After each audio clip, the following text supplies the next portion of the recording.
Hello, hello, hello, and welcome to Conversations. I'm Eliana. And I'm Patrick. Hi.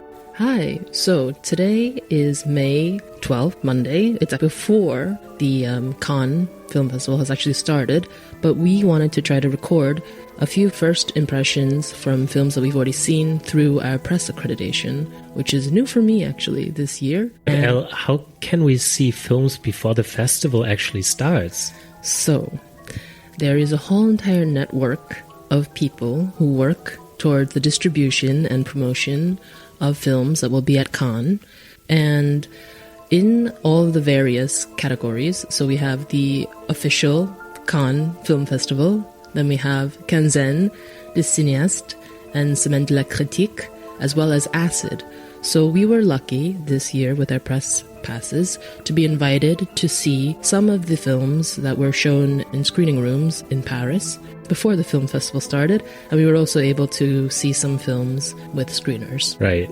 And so by now we've already seen more than 20 films, I will say. So we kind of get a sense of what some tendencies, if you will, look like at this Cannes. At the same time, there are these more higher calibers that you don't get to see basically unless you are, I don't know, working for the New York Times or, outlets like that. Yeah, we rather cruise through the side sections of the festival. So today we wanted to talk about 3 films that we had seen out of the 20 or so odd that Patrick mentioned. 2 of them are in the Acid section, which is the Association for Independent Cinema and its distribution.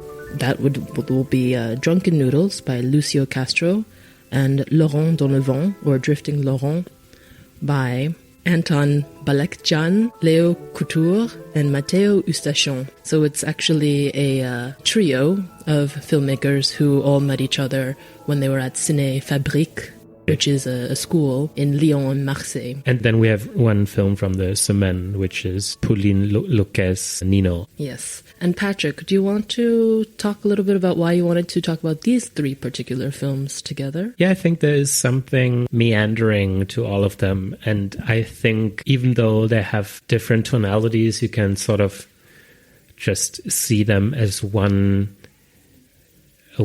big film about 21st century longing and perhaps being lost in the world and trying to connect to other people.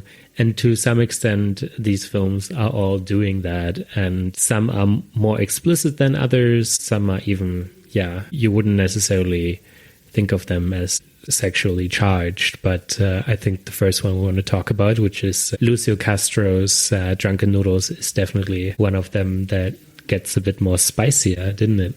Yes. So Lucio Castro is an Argentinian filmmaker who is based in New York, and he actually teaches at NYU Tisch. Right. Currently as an adjunct professor.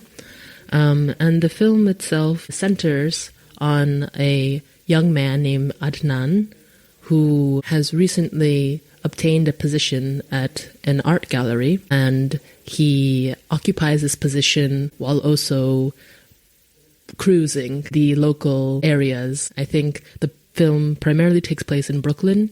He's house sitting, or cat sitting, more specifically, for his uncle and the little cat named Susan. And he's asked to do that while he starts this new job.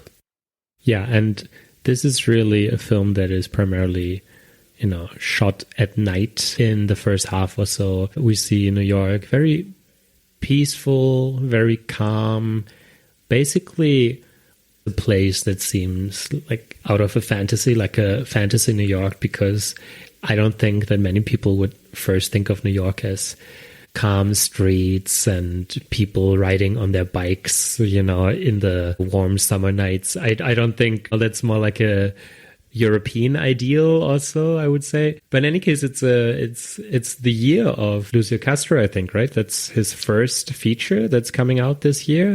Actually, it's technically his 3rd feature. No, I mean, it's the second year. Sorry, it's the second film that's coming out this year.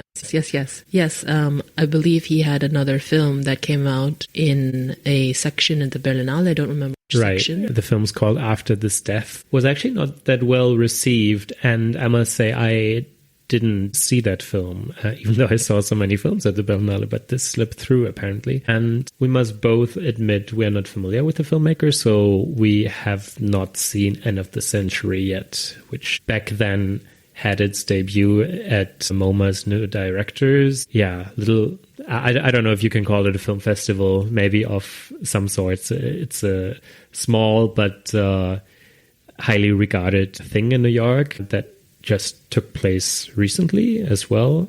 In 2019. Right.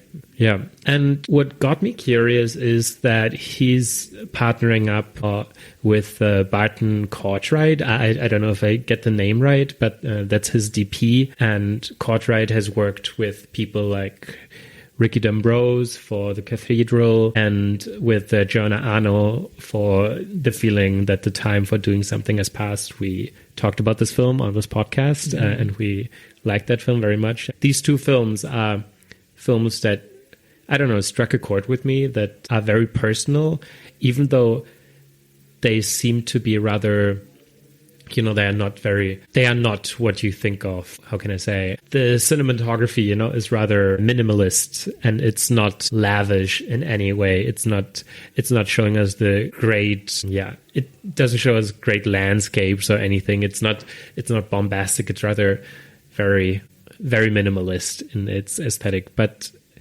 to me, in these films, that rather works to their favor, because there is something very intimate to them. And I think in Drunken Noodles, one can perceive that too. Yes, there's something intimate both in the aspect ratio, which is 4:3, and I feel there were so many images in which the subject of Adnan was in focus, but everything behind Adnan was slightly blurry. Right. So there was a very narrow depth of field. It was interesting, too, at a narrative level of how it unfolds, because we start out with Adnan coming to the city. We don't really know where he's coming from. And he enters this home that's rather extravagant. And with that comes this one man, an isolated lone man, entering a huge city. But not only that, the domestic space is foreign to a degree, and it's enormous. And then one of the first things he does is he orders takeout food, a delivery man. And it was quite smooth. I don't know if you caught this, but how the delivery man was actually the same delivery man, who later appears as someone who might be somewhat special in propelling his narrative forward.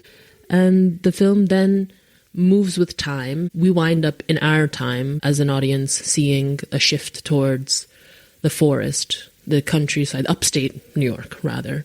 That also is played with a little bit as well, because what's happening in Adnan's personal life and this movement north, upstate, is almost in contrast, because it comes full circle back to what's happening in the present, where he is still at the gallery. Because you mentioned the narrative, one should perhaps say there are like 4 sections maybe of the film, and they are structured in embroideries, basically. We see there is a man, or at least we see the hands of the man, the craftsperson, who is engaging in embroidery, and the embroidery actually bears a title, and this is then, so to speak, the section of the movie. And later this takes on more significance as we find out more about Adnan and his relationship to an artist he finds in the woods of upstate New York that you just mentioned. And yeah, this guy is not really, like, he doesn't think of himself too much as an artist. He's just living there in the woods and is sort of a helpful, very calm soul that picks him up at some point when his bike, I think, has a flat tire or something, and invites him over. And what ensues, I don't know if we should go too specifically into that. There is a lot of intimacy shared between the two, both, and also just on a spiritual level, I think. And to me, I don't know how you felt about it, but to me, there was something of a Pichatpong in this film, just the way people were seeking out these fleeting encounters and finding each other. And then there are some moments of magic realism that you cannot quite, you cannot quite pinpoint, you cannot quite tell what's the significance of them. But I think it's wonderfully constructed overall. As so often with films that have different parts, you can tell that, okay, some episode is perhaps a bit weaker than the other. But I think I've found quite a lot in all of them to appreciate. And this delivery person you mentioned earlier, I liked this episode a lot. I liked all of them. That's going to be a film that will be very high on the list at the end of the festival, I think, and which is quite remarkable given that this is an acid film. Like, for people who don't know, right, acid is not a much discussed section here at the festival. Like, I imagine many people don't even know that this section really exists. That's what I take. And this delivery guy that's just such a cute little episode, and it starts like this thing that you mentioned earlier. It is the same delivery guy, and the film also provides something like some insight about our structure, like how relationships are formed, because so he's being delivered this Chinese food, I think, in the beginning of the film, and then he wants to check out the profile of the delivery man, and the app doesn't allow you to, look the person up, which I guess makes sense because, privacy and everything. Of course, we don't want to be, stalked by random people or something. But there's also something like the idea of capitalism and how it regulates things and how it keeps people in different spheres, and rather divides them than uniting them. There was something interesting just in that, and I feel like the film had a lot to offer in so many little details that I really appreciate it. It was also interesting because I think there's a small section, I don't want to say too much too, but a small section that takes place in solely Spanish, and I found that section was so simple but so beautiful in kind of breaking down and playing with the idea of a potential threat. One could argue at some point a man arrives at Adnan's place. Maybe it's just say it's the delivery man, and he has all of his friends, and they arrive late at night, and this delivery man just says, I told them about the embroideries that I had seen. But now I feel like I'm already giving away too much. But what happens is this whole entire dynamic, like you were speaking to, is played with, as in, even though these things might divide either language or culture or social class and labor, there's a moment where at the bare bones of everything, some desire can exist. And to me, it was a very simple but beautiful moment just to see the thing that I thought of, and maybe people will think it too, is making love not necessarily an action, as in an action that needs to be acted upon, but something that is caught and suspended in time. And it reminded me a little bit of 2-3 years ago, Joao Pedro Rodriguez's Will of the Wisp or Fogo Fatua. Yeah, I think that'll do for now. I think it's fair to say we both like the film quite a bit. Yes. Maybe I a bit more than you, but still, I think we both It's not a competition. And perhaps a last shout out to the main actor, Laith Khalifi, yes, just because that's his debut role. Who's also a director, I believe. Right, yeah. Did some shorts or so, I think. Yeah, so that's something to look out for, and I think this will go other places as well this festival season. So this is Lucio Castro's Drunken Noodles in the acid section. And how about we move to how about we move to a debut by Pauline Loquès. Her film is called Nino and plays here at the Semaine de la Critique, so the Critics Week. Pauline Loquès is, as I said, it's her first film, and she has done a short film. It's called La vie de jeune fille, so the life of the young woman or the young girl. and that played in 2018. I don't actually know where it played, but it's not a household name in any sense. She was a student of law and literature and is, you could say, relatively new to film.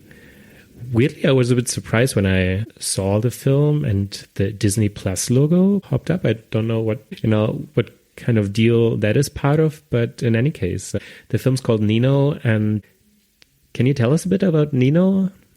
So Nino is about a young man named Nino who discovers that he has only 3 days to change the course of his life, essentially. Well, he discovers that he has a throat cancer that's caused by a papillion virus that he contracted years ago that one can't necessarily trace. And which is, we should say, it might not sound that way, but it's a very funny scene, isn't it? Like the way he finds out about it. Yes, it is. Well, I didn't laugh much, but yes, he finds out about it because in the start, you get the impression of the rigmarole that the French healthcare system is, the hospital system, waiting, the disorder, the chaos, even the doubt that perhaps he might be given the wrong diagnosis because he doesn't even feel like he has any symptoms, and he thinks that perhaps he's just come in for another little checkup, and then he finds out this news that he wasn't even necessarily anticipating at all. Because he was not invited to one appointment that was at that appointment he was to be given the information on his diagnosis, so they messed up the entire schedule there. Goodness. And so it turns out that the treatment that he is to undergo will possibly leave him infertile, and so he's asked to produce some sperm in order for it to be frozen on the off chance that in the future he might want to have children. And so the film unravels in about 3 days, and we watch him roam and discover and encounter again with the theme that we're talking about for this podcast. And there's something very warm about this film. It plays with chance in another sense. I mean, Drunken Noodles was a differently charged chance, and Nino feels a bit, I don't want to say, it's almost funny because at some point he says to someone that his mother, that he feels depressed, which is not the entire truth to his malady. I don't know if that's revealing too much. Do you think it's revealing? No, but this is also such a funny scene, isn't it? Yes, he doesn't know how to open up to her, and he says he's gonna start something, and she just gets so excited about hearing from him that he's gonna start something, like no matter what, no matter whether it's chemotherapy or, and then the next thing is she's worried that he might be transitioning. So it's also like this woman is so all over the place, but there is still some like loving core to her, her nature. Yeah, no, there's a fine line in how, I mean, all the characters are really well presented. You can already get a sense of what they are. They have such small or brief moments on screen, but I think you have a mother, you have a former lover, you have a former classmate, you have a current best friend and possible flatmate. I wasn't sure about that. And some colleagues at work, and another encounter that's mysterious. At the sauna, I think, right? Yes. Is it sauna? It is a sauna or a bathhouse, or and all these little encounters. It reminded me a bit of the Joaquin Trier film, actually, totally, which is based off of also to bring it back to Le Feu Follet. So there was something there that I thought was also quite interesting to make an actual concrete issue of cancer, one that can so-called be cured or require one to undergo treatment that has a different aspect to it. Because I don't know, I don't know. I need to think a little bit more about that, but it did make me think about what is and what isn't curable, and what is and what isn't appropriate to share with others, and how his fallback is, I'm depressed. Right.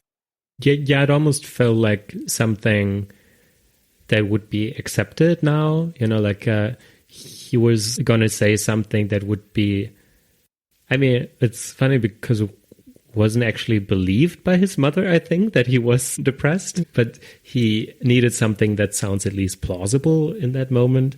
But and I really like this character. Could we please, because we haven't named the actor yet. Théodore, c'est Théodore ou Thomas Pellerin? Théodore Pellerin, exactly. He's a Canadian actor, and this year I saw him in Lurker, which played at the Berlinale, originally premiered at Sundance. Though it was already a really good film, and he was quite good at it. And this time I was wondering, I know that face from somewhere, but I couldn't quite, tell where from. But then it made all sense. And he's really exceptionally good. I think I want to see much more of him. He has such an interesting physique, I would say. And what I like is also how the film formally plays with him being lost. I mean, on the one hand, he's actually quite successful at his job. He's the boss of many people, and there is a surprise birthday party being hosted for him at his place, and he's unaware of it, and then sort of even crashes his own birthday surprise, which is very funny. Is this a spoiler? No, I think that's all right. I think that's all right. So what I like with him is that you often have, and I don't know if you noticed, but there are these bird's eye shots often when he is, let's say, going from one side of the bridge to the other. And we sort of lose him for a moment. And so there are these fleeting moments where we don't know and anticipate that he comes back, but we cannot say for certain. And then we either pan or remain static and just wait for him to appear on the other side. But there is this moment of uncertainty about his future that is well captured in these scenes. And I think there's also something lost with him in time, because there is this indie soundtrack from the early 2000s. Foals is at some point played significantly, which I really loved. And there's this moment when he puts on this old sweater and it just won't fit anymore and just exposes his belly in this one scene. It's very funny. So very funny, but also very sincere and very heartwarming. And he's not much of a speaker as would be customary for that kind of roles, I think, but he embodies it exceptionally well, I think. And it's really a film that is much about the feeling it conveys and his feeling of lostness, which is not this generic lostness, because there are all these small little scenes. There's also a scene I loved at his birthday party with this woman in the bathroom, which is, I think there is some functionality to it, because you're supposed to learn something about the human body and so on. But it's well interwoven, I think, in the overall journey. There's a type of parody, I think, in a sense. That this scene reveals about the limitations of women's fertility and the time limit, I suppose, that is women who ovulate have and who potentially want to have children have. There is something very interesting, because technology and science allows for one to freeze their sperm and one to take hormones that will induce their ovulation cycle so that then they can freeze their eggs as well. And there is a very beautiful little moment where this woman talks about her anxiety and how she's been trying to calm herself down, but she's also worried that if she doesn't do so, her anxiety would be frozen inside of her eggs. And this film, I think it's very... It's so warm and embracing that you don't really necessarily feel it, but it's doing a lot of very smart things and a lot of very subtle things. And there is also this larger sense. I'm not even sure if they make a joke about this. You tell me if you caught it, about the school of life. Because there's a moment where I think his best friend says, "Oh, I heard from a philosopher, Alain, right? Alain." And he goes, "Alain qui?" And he said, "Alain." That was really funny. And but there is this aspect of, well, everything's going to be all right. Contemporary mindset that sometimes we we need to self-soothe with, or self-soothe ourselves with. But at the same time, there's this impeding idea that, oh no, we are all limited. We are quite mortal. And I think this film does some very simple things to just show that, there are some nice encounters that one can make. And maybe we don't necessarily mean something in the bigger sense. We don't know, because the film, shall we say, we don't see what this process of chemotherapy or radiotherapy might do to this young man. And the filmmaker also created this film initially because she knew a young man who she had lost to cancer, and wanted to sort of bring back life to this man. With that in mind, there's something very loving that is not to be overlooked at all about the film. Yeah, and I think, I don't know how you feel about that, but to me, I really love films that don't have conflict in them.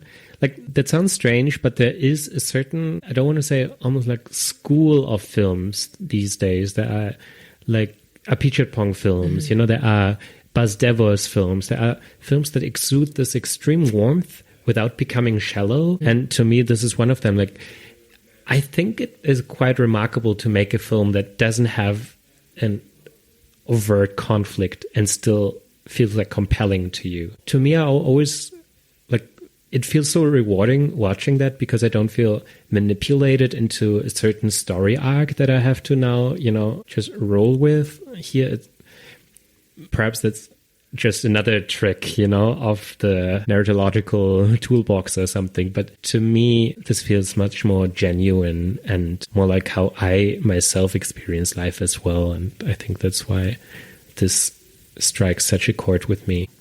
Yeah, I think I might not completely be on the same page with you in terms of wanting to find myself in the embrace of films that do not pose a great conflict, but still allow one to carry. I think there's something in me that often needs to see films that, and I don't want to say, because of course to produce artificially or to feel like the artificial seams of the conflict or the production of the conflict are too obvious. Sometimes I do not like a film that might do that as well, or a film that is too black and white, shall we say, about where one's sympathies shall lie. But sometimes I find it also hard in another sense to watch films that are completely void of conflict, because I think that is such a, I don't want to use this word, but it is a reality, but it is a privilege, perhaps, to be able to make something. But I think it also is a place of refuge at the same time. And it is also perhaps a model to say, look, this too is a way that we can live, so-called free of conflict. And I know that the films are not necessarily intending on being free of conflict, like as their statement. Yeah. I wouldn't say they make this claim or like statement, right? It just, they show an alternative way, like they present us with an alternative way of what a story arc and a script can look like. Yeah. And that in itself I appreciate. Because I think Nino is special in another sense, and maybe Drunken Noodles is somewhat similar, and perhaps Laurent Donovan as well, which is what we'll talk about next, because they do all present protagonists that are interacting with their masculinity, their virility, their sexuality, and their existence in a somewhat diluted but very present and floating way, which I do think ultimately is somewhat fresh, or rather poses as a model of what is it mean to be a man right now? What does it mean to be a man facing terrible news that you have cancer? What does it mean to be a man who would like to cruise in Brooklyn? What does it mean to be a man who's wandering and questioning their sexuality or what it is that they like, and resorting to literally a ski resort to try to find something else? Yeah, I think you couldn't have segued it better to our third film. That just mention once more, this was Pauline Loquès's Nino, and that plays at the Semaine de la Critique section here in Cannes. And now, let's go to Laurent dans le vent, which is the French title, but it sounds so much better than the English title just because it rhymes so well. Yeah. Made by the collective Anton Balekdjian, Léo Couture, and Mattéo Eustachon. And yeah, that was to me also a special film. I don't think I was as emotionally gripped by it than the other two films. Nevertheless, I think it does something quite interesting. This is the second film by the trio, by the collective. They did a sort of omnibus feature called Dying in Ibiza in 2022. And yeah, as you said, they come from this Cinéfabrique in Lyon, Marseille, this sort of school that is, I think, tuition free. It's a place where people can experiment a lot, I think, as far as I know. I believe you have to be between the ages of 18 and 26 to apply. And I believe Anton Balekdjian specialized in screenwriting, Léo Couture in sound, and Mattéo Eustachon in image, cinematography. And so they got together, are making films together, which is also another new model. The first film, Mourir à Ibiza, or roughly Dying in Ibiza, translated, I'm not sure if there is an English title, is about a woman who meets several different men over the course of a couple of summers, I believe. And I think there is still this residual feeling of meeting people and having people impact your life in a certain way, and potential community, ? I haven't seen the film. I'm not sure if you've seen the film. I have not, no. And so Laurent dans le vent, which is their second feature film as a collective, is also, as we mentioned a bit earlier, about a young man who seems to not be in great contact with his family, and he decides to go to a ski resort during the off-season and spend his time there. And there he encounters a couple of new people who he kind of takes in as a found family of some sorts that's somewhat fractured, but he also works to bring them together in a slightly comedic and offbeat way. And it was an endearing film. Yeah, I immediately had to think of Misericorde, because it sort of strikes a similar tone, I think. I also saw some tonal acquaintance perhaps to On joue la langue, which is a film I saw just very recently by Paul Vecchiali. I think it's a bit difficult to see that. I was also thinking of Un Prince a bit, because it has these low aesthetics, really. It's not at all pleasing to the eye in the conventional sense. Images often look underlit or overlit. It's a bit strange. It looks all a bit cheap-ish, but there's something that is almost like discarding all that, and it's rather concerned about just the protagonist and his wanderings. I would say he's around 30, and I think the place he moves in there belongs to his sister's girlfriend or so, and which is, I think, one of the endearing things about this film is that he is overtly devoted to spending time on his own there. He wants to find himself, whatever that would mean. But it turns out that he cannot really do that unless he is with people. He needs other people to understand who he is and what he needs and what his life could sort of look like in the future. And I think that's a nice notion, because we sometimes have this idea that we have to seclude ourselves in order to look into ourselves. But perhaps it is sometimes the friction between you and other people that gives you a much greater understanding of who you are with regards to the world and how you position yourself in there. A lot of just very cute encounters in there as well, right? And the film is by no means committed to them. If a character has done has done their job, if they have served their function, they won't overstay their welcome, because there will be another person. And I think that's also a message or a lesson that Laurent has to learn, that people don't just exist for him. It's rather he has to learn how to make things work for him. For me, this film too also reveals a deep anxiety about work and the duration of work. There's a theme, the duration of anything too, as you're just saying, in terms of encounters, relationships, whether people work for you or not, discarding them, maybe yourself by deciding to leave, or staying or returning. There's a recurring theme of a magic goat that is that's lovely. That apparently produces milk without being pregnant. And to me, this is the equivalent of the modern day evergreen source of money, the money tree. And I think there's something that thematically happens too in the film, where Laurent tries to look for this magic goat, but it's not for himself.